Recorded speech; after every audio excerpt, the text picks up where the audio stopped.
Hello Internet, this is BoneCarlos coming to you live from Cloud Kingdom to bring you another StarCraft 2 commentary shoutcast sort of thing. Today we're going to be bringing to you a PvP.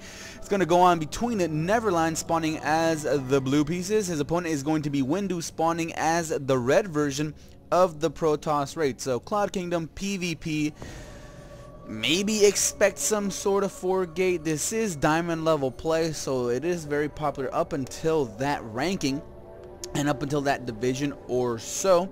So hopefully it isn't. Hopefully we see something a little bit different, a little bit of a divergence. But if not, it's still going to be fun times had all around since I am not playing. If you guys have been listening to me cast or talk about this game in any shape, way, or form, you know I detest PvP just because of the fact that it usually turns into a 4-gate into who could turn out those Colossi that much faster. I know I've lost plenty of games because I refuse to build Colossi, and I usually rage because of it, but what am I going to do? I feel better about myself because I lost, right?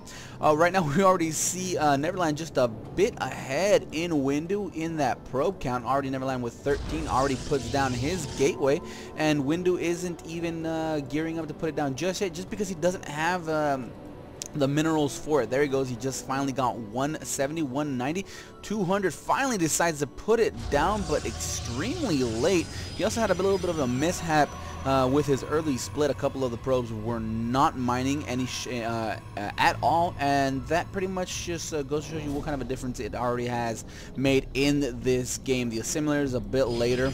The gateway is a bit later as well under Windu's court, but already he's doing a little bit of a divergence. He's putting down a pylon already and continually chrono boosting out all of those probes. Not sure if that's part of his overall game plan or build order, or he just feels a little bit behind since he noticed that the gateway is already done and the cybernetics core is up and warping in for NVRLand. Both players at around 17, 18 food supply, so nothing too crazy just yet. NVRLand should be feeling kind of safe. He spotted that there isn't any sort of cybernetics core being put down. A simulator is a tad late. He already has 80 gas to his name, and he's taking a second assimilator, so no 4-gate out of NVRLand. He's not going to do any sort of early aggression. He's going to go ahead and go into a higher tech build.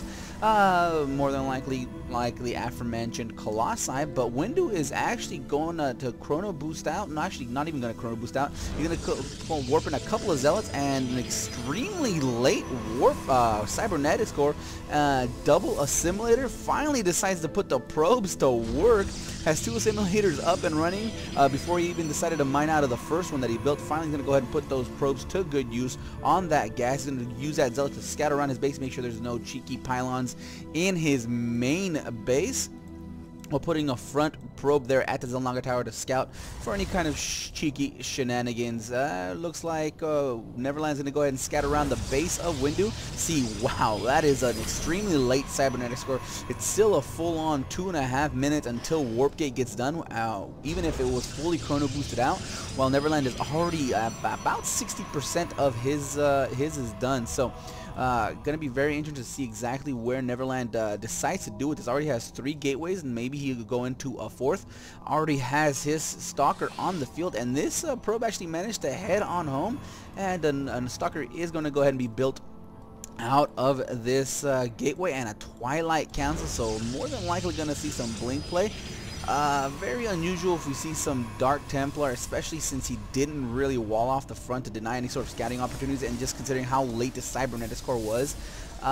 Very interested to see exactly what happens. 4 gateways are going down, so more than likely going to see some early blink play. Already the Zealot's going to catch this forward pylon by NVRLand, but this Stalker's going to go ahead and shoo it away. Maybe even get a free kill if Windu is not prepared and not ready for it. Already Warp Gate is done, and it looks like a couple of these 2 Stalkers, or actually these 2 Zealots and a single Stalker, are going to chase away. He's going to go and chase away that probe, and yeah. And it looks like for some reason NVRLand decided to pull back that Stalker and not get that free Zealot kill. So a very interesting choice by him. Nothing being used out of the Twilight Council for Windu. 4 gates on the field. And Chrono Boost not yet done, but there goes actually Zealot Charge. Not sure exactly how well that's going to play out, since it does take so long for that Zealot leg speed to be finished up. Or actually, I should say charge leg speed is for Brood War.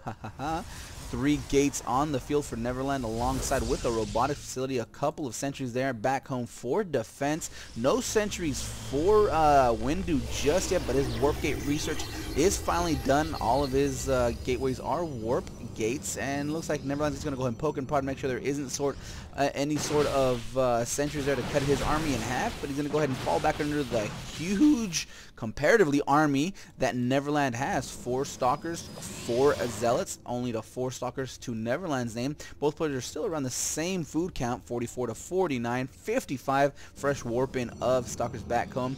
Gives NVRLand the lead, but still looking at the income tab, we see still the harvester count definitely does favor NVRLand. It looks like an immortal play. Ooh, so immortal are going to be produced out of this robotic facility. No higher tech just yet, while zealot leg speed is just going to get finished up in a few seconds, and with a nice chunk of zealots, this might actually be able to overwhelm the force fields that these sentries do put down.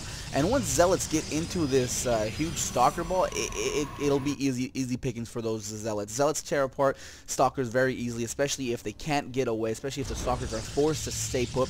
And with the backing of these immortals, NVRLand is going to have really a slower, immobile army comparatively to Windu's charge lots, and Windu is just churning out all those zealots as much as possible. A couple of probes are just going to go ahead and give a little rah-rah speech to the zealots to charge them up, getting ready for the upcoming battle. And this probe's going to go ahead and put, more than likely going to put a forward pylon somewhere in the vicinity. NVRLand's going to go ahead and take this Xelnaga tower at the front. So both probes are just going into their prospective tech paths. NVRLand is expecting an attack. That's why he's taking the high ground, scouting the edges of the main base to make sure there's no proxy pylon there that could warp onto the high ground with the help of a single observer there. And charge has been given away, so NVRLand knows, or should know if he was paying attention to that single stalker when he pulled it back, that charge lots are on the field. And wow, 2, 4, 6, 8, 10, 12, 14, 15 charge lots.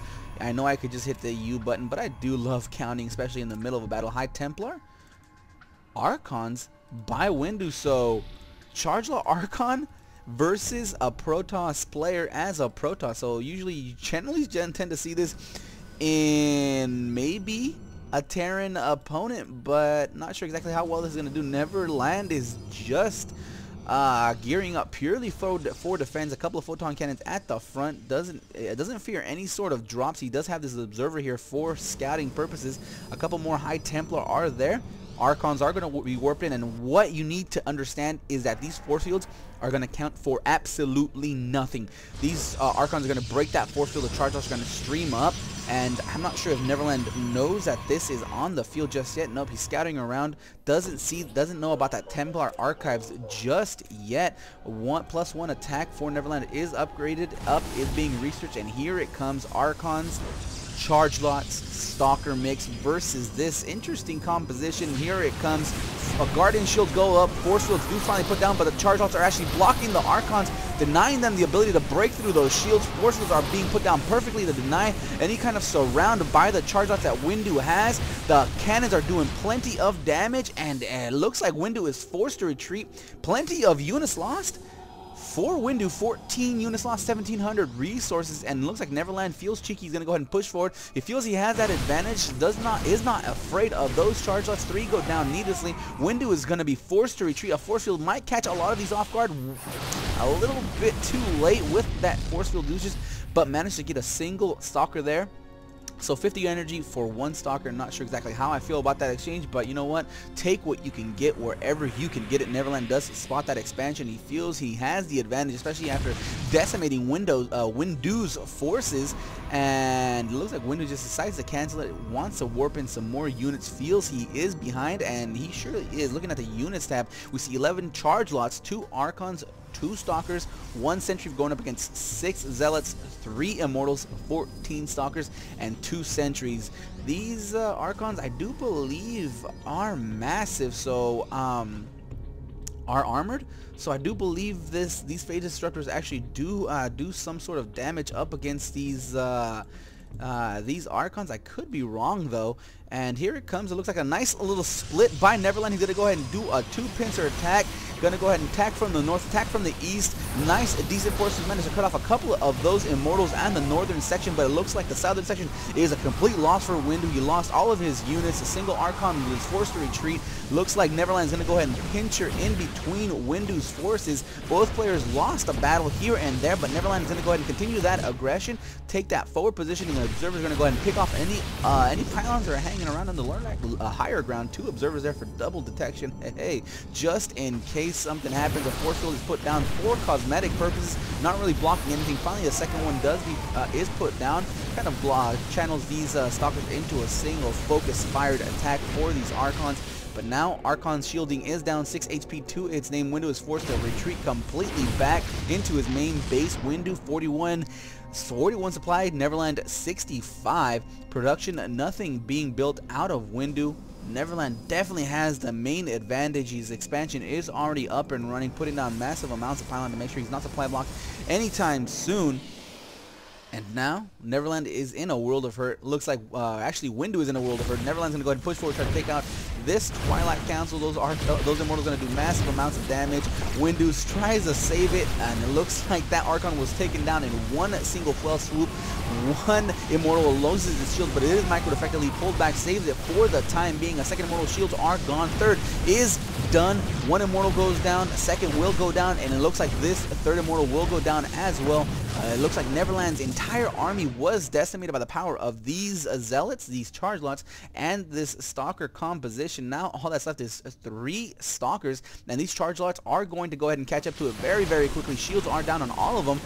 One Stalker does go down, a second might go down as well. Charge is in effect yet again. One more charge will bring down this Stalker. One more swipe. Looks like the race home is underway. That charge finally recharges, and they charge forward. A the charged Stalkers down. Too many charges, too little, too late. It looks like another warp-in of High Templar makes another Archon. It does. It looks like NVRLand is now in a little bit of a world of hurt. All he has is Stalkers versus charge lots and a single Archon as backup. NVRLand is actually losing his focus at the moment, pulling off the probes to try to defense, but the Archon will decimate him. Windu feels he is not the time to attack, and he actually needs to press forward this advantage. He doesn't have anything back home.